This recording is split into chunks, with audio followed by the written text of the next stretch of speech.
TVI செய்திகள் டொரண்டோவிலிருந்து B. Vigneswaran. வணக்கம்.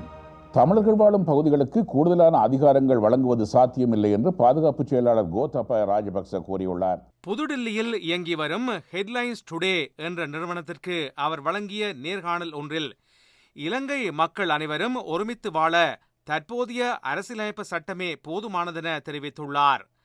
தற்போது விடுதலை புலிகளும் இல்லை, மாற்றங்கள் செய்ய வேண்டிய அவசியம் என்னவென்று அவர் கேள்வி எழுப்பினார்.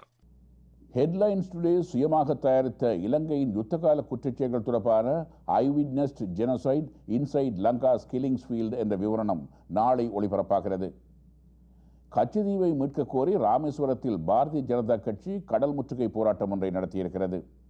நடுக்கடலில் தமிழக மீனவர்கள் தாக்கப்படுவதை கண்டித்தும் கச்சதீவை மீட்க வலியுறுத்தியும் கடல் முற்றுகை போராட்டம் ஏற்பாடு செய்யப்பட்டது. கட்சியின் மாநில தலைவர் பொன் ராதாகிருஷ்ணன் உட்பட பிரமுகர்கள் அங்கு சென்ற வேளையில் போலீசாருக்கும் ஆர்ப்பாட்டக்காரர்களுக்கும் இடையே முறுகல் நிலை தோன்றியது.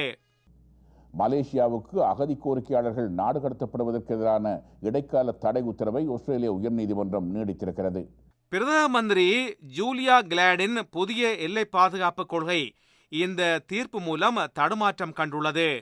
நீதிமன்றம் அதன் இறுதி தீர்ப்பை இந்த மாத இறுதியில் அல்லது அடுத்த மாதத்தில் வெளியிடும். விரிவான செய்திகள் டிவிஐயின் செய்தி அறிக்கையில் இடம்பெறும்.